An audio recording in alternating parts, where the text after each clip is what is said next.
네, 국정농단 진상조사단입니다. 전 단장을 맡고 있는 박범계 의원이고요.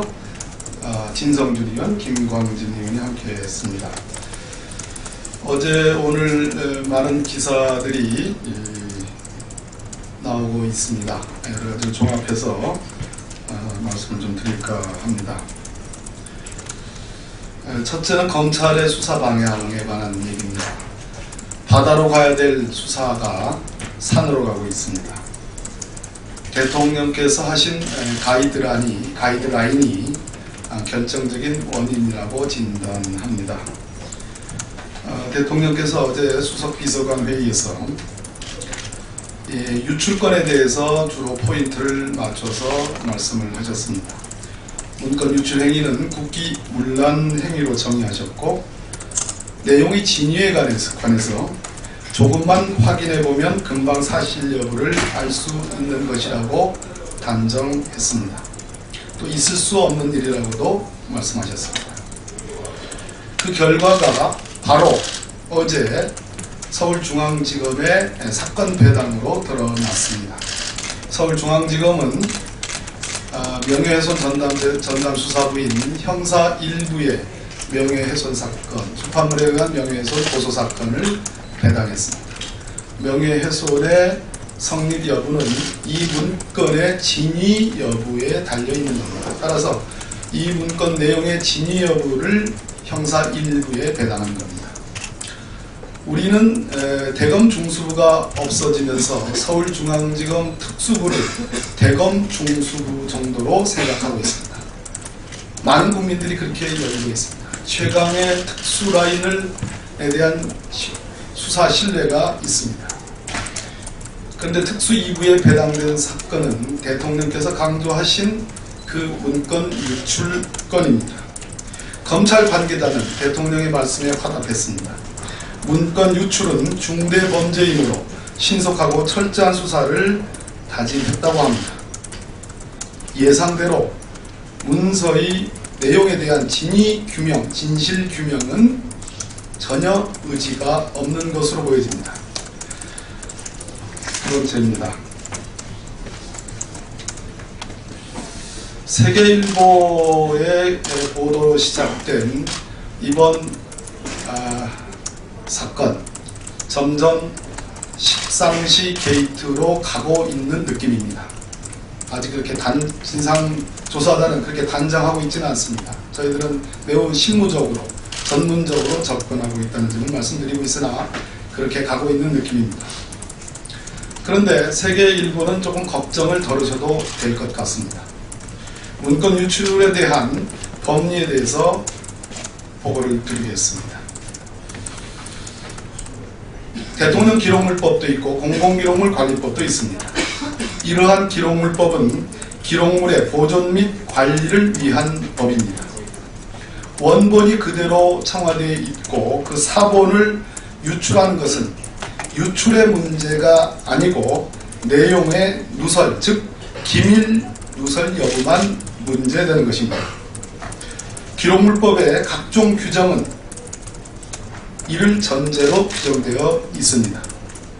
즉 이번 건은 세계일보가 입수한 그 문건은 사본일 가능성이 대단히 높습니다. 그렇다면 엄밀히 말해서 공공기록물 관리법상의 유출의 범죄 구성 요건 자체가 세계일보에 관한 한 성립되지가 않는다는 판단입니다. 그러면 기밀 누설의 공범이 가능하냐? 전혀 불가능합니다. 대법원 판례 2009도 3642호 판결에 의하면 누설의 상대방, 법률용어로는 대항범이라고 하고 있습니다.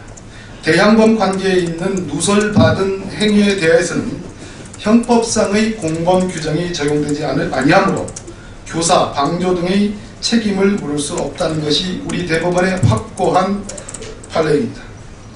NLL 대화로 그 엄청난 국가 기밀을 흔들었습니다. 정문원 의원은 기록물의 반출 행위로 약식 기소된 게 아니고 기밀 누설 행위로 약식 기소됐습니다.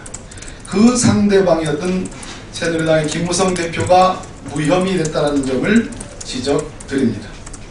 즉 현재 대통령이 강조하시고 검찰이 중대한 범죄로 규정해서 검찰의 사실상 모든 포화의 주포라고 할 수 있는 특수부에서 하고 있는 유출건에 대한 수사는 쓸데없는 고소와 쓸데없는 수사 의뢰에 기반한 허무한 수사로 끝날 가능성이 높다는 점을 지적드립니다. 세 번째, 조선일보에 조홍천 전 공직기관 비서관의 인터뷰 내용이 실렸습니다. 이 문건의 내용에 대한 근거가 점점 확보되고 있습니다. 조홍천 전 비서관은 문건의 신빙성이 60% 이상이라고 얘기했습니다. 경악할 만한 사실은 인사검증과 고위공직자 비위감찰을 주 업무로 하고 있는 공직기관 비서관실에 소속되어 있는 5명의 경찰의 명단을 안봉근 비서관이 팀장으로 있는 제2부속비서관실에서 간수로 찍어 5명의 명단을 내려보냈다라는 증언입니다. 인사전행의 단면이 그대로 드러났다 할 것입니다. 전 박모 행정관 박경정 역시 한국일보 인터뷰에서 청와대가 찌라시 종합 수준이라 하고 했다라고 물으니 박경정은 거짓말이다. 조비서관을 바보로 만들려고 한 거짓말이다라고 대답을 했습니다. 이 문건의 내용이 점점 진실로 묻어가고 있습니다. 이러고서도 수사를 하지 않겠다는 말인지 되묻지 않을 수 없습니다. 마지막으로 정윤회 씨 인터뷰에 관해서 중앙일보 인터뷰에 관해서 말씀드리겠습니다. 정윤회 씨는 이 모든 음모의 주범을 조작의 주범을 청와대 민정수석실 민정라인으로 지목해서 단정했습니다. 비선 실세가 국정 최고 컨트롤 타워의 최강 민정라인을 범죄 집단으로 낙인 찍고 경고를 보낸 꼴입니다. 이 정도 되면 나라가 위태롭습니다. 또 하나 있습니다. 조홍천 비서관은 증언하기를 자신의 청와대 공용폰으로 전화가 왔는데 정윤회 씨가 전화를 했다고 했습니다. 그리고 문자를 받았다고 했습니다. 전화를 받아달라는 얘기였습니다. 그리고 이재만 비서관이 왜 정윤회 씨의 전화를 받지 않느냐라고 물어봤다고 밝혔습니다. 또 정윤회 씨는 최근 박모 경정을 전화통화를 해서 얘기를 했다고 했습니다. 박모 경장이 그 내용은 윗선에 물어봐라. 그 내용은 사실이 아니다라는 그런 취지로 얘기를 했습니다. 검찰의 특수통 검사들은 이쯤 되면 금방 알아차릴 것입니다. 증거인멸행위입니다. 명백한 증거인멸행위로 단정되지 않을 수 없습니다. 본 의원이 지난 7월에 국회 운영위원회에서 이재만 비서관을 상대로 정윤회 씨를 만난 적이 있냐고 물었습니다. 처음에는 15년 전 이렇게 얘기하다가 2003년, 2004년에 마지막으로 만났다고 했습니다. 본 의원의 질문은 이재만 비서관이 정윤회 씨와 접촉하고 있느냐는 취지였습니다. 여기에 대해서 그는 만나지 않았다라고 답변을 했습니다. 저는 접촉하지 않은 것으로 그렇게 이해했습니다. 그러나 언론 보도에 의하면 정윤회 씨는 이재만 비서관과 소통하고 있었습니다. 위증의 혐의가 여실합니다. 마지막으로 정윤회 씨는 청와대 이재만 비서관 등에게 왜 적극 대응하지 않느냐라고 주문했다고 했습니다. 통보했다고 했습니다. 요구했다고 했습니다. 이 세 가지를 합치면 지시에 가까운 것으로 저는 이해하고 해석합니다. 지금의 사태에 대해서 저희 진상조사단은 있을 수 없는 국정의 난맥상과 국정농단이 진행되고 있는 것 아니냐라는 의심과 의혹을 갖고 있습니다. 앞으로 더욱더 철저하게 분석하고 대응을 할 예정입니다. 우리 진성준 의원님 그리고 김광민 의원님이 마지막 마무리 발언을 해주시겠습니다. 예, 진성준 의원입니다. 오늘 아침 조응천 전 공직기강 비서관의 인터뷰로 정윤회 씨가 거짓말을 하고 있다라고 하는 사실이 드러났습니다. 정윤회 씨는 청와대 문건의 내용이 소설이라면서 전면 부인해 왔습니다. 또 이재만 등 청와대 실세 3인방과도 2007년 이후 만난 적 없다고 분명하게 말한 바 있습니다.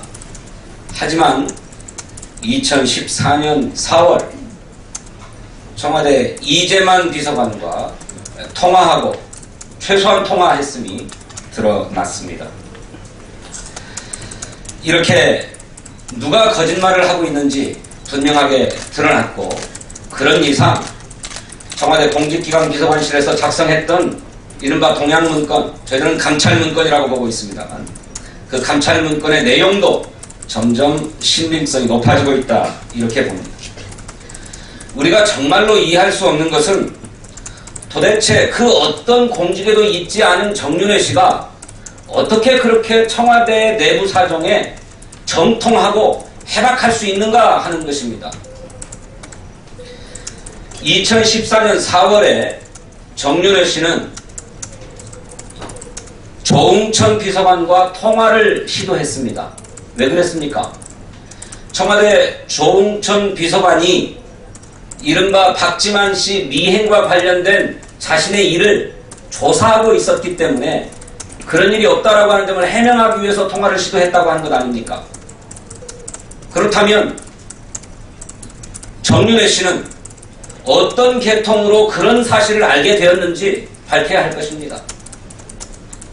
조응천 비서관이 얘기했던 것처럼 매월 2차례 이상씩 이른바 십상시에 의해서 청와대 내부 동향을 보고받지 않고서야 어떻게 알 수 있었단 말입니까?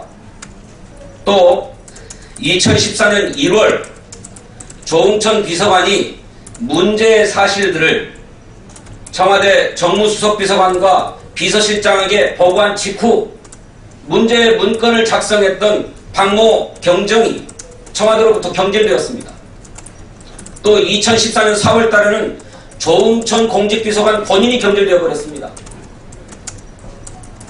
정윤회 씨의 문제를 지적하는 보고서 작성자 그리고 그 책임자 모두가 다 보고한 직후에 경질되어 버렸습니다. 정윤회 씨가 청와대에 숨겨져 있는 비선 실세가 아니라면 어떻게 이런 일이 벌어지겠습니까? 청와대나 정윤회 씨의 주장처럼 문제의 보고서가 허무맹랑한 소설이요 찌라시 수준이었다고 한다면 문제의 공식 문서를 작성한 박모 경정과 그 책임자인 조응천 비서관이 그냥 청와대에서 떠나고 원대 복귀되는 것으로 끝날 일입니까? 허위 공문서를 작성한 죄로 징계는 물론이거니와 형사처벌도 해야 될 사안 아닙니까? 그런데 왜 청와대는 지금까지 쉬쉬하고 덮어뒀습니까? 왜 그렇습니까? 저는 이 문제에 열쇠가 있다 이렇게 생각합니다. 저희 진상조사단은 이 문제의 실체를 드러내기 위해서 노력할 것이고, 저희들도 물론 한계가 있습니다만 우리 기자 여러분들께서도 기자정신을 발휘해서 실체적 진실을 취재해 주시기를 당부드립니다. 예, 김광준입니다. 짧게 한 말씀만 드리겠습니다. 십상시라고 하는 단어들이 많이 등장하니까 오늘 어떤 신문에서 주석을 달았습니다. 십상시, 한나라를 망하게 한 주범. 그런데 한 가지 잘못 알고 계신 게 있습니다. 한나라는 십상시 때문에 망하지 않았습니다. 십상시가 전행을 누리도록 아무런 관리 감독도 하지 않는 무능한 황제 때문에 망했습니다. 대통령께서는 손톱 및 가시, 일벌 100개, 단두대 이런 말씀들을 요즘 즐겨 사용하십니다. 지금 국기문란이 벌어지고 있는 곳은 멀리 있지 않습니다. 대통령이 일벌 100개를 하셔야 할 곳, 그곳은 가장 가까운 곳에 있습니다. 그 역할을 잘 해주셔야 13시의 난이 국가를 위해서 잘 끝날 것이라고 생각합니다. 이상입니다. 네. 지금 김광진 의원의 말씀에 조금 부연을 하면 대통령의 말씀은 이런 것 아니겠습니까? 있을 수 없는 일이고 당사자 본인들에게 확인해 보면 금방 허구인 것이 드러날 일이다, 이렇게 말씀을 했습니다. 그러면 그 문건을 생산한, 그리고 그 보고 체계에 있었던 당의 행정관, 당의 비서관, 당의 수석비서관, 그리고 대통령 비서실장, 공공기록물로 완성하고 생산한 그 보고체계의 지휘라에 대해서 대통령은 어떤 생각을 갖고 계십니까? 문책을 하셨습니까? 조치를 취했습니까? 이 점을 김광진 의원은 지적한 것으로 보여집니다. 세계일보 관련해서 아까 문건 유출이 적용될 수 없다, 사본, 그리고 기밀누설의 공범도 될 수가 없다 라는 말씀을 드렸고, 가장 기초적으로 출판물에 의한 명예훼손으로 지금 고소했습니다.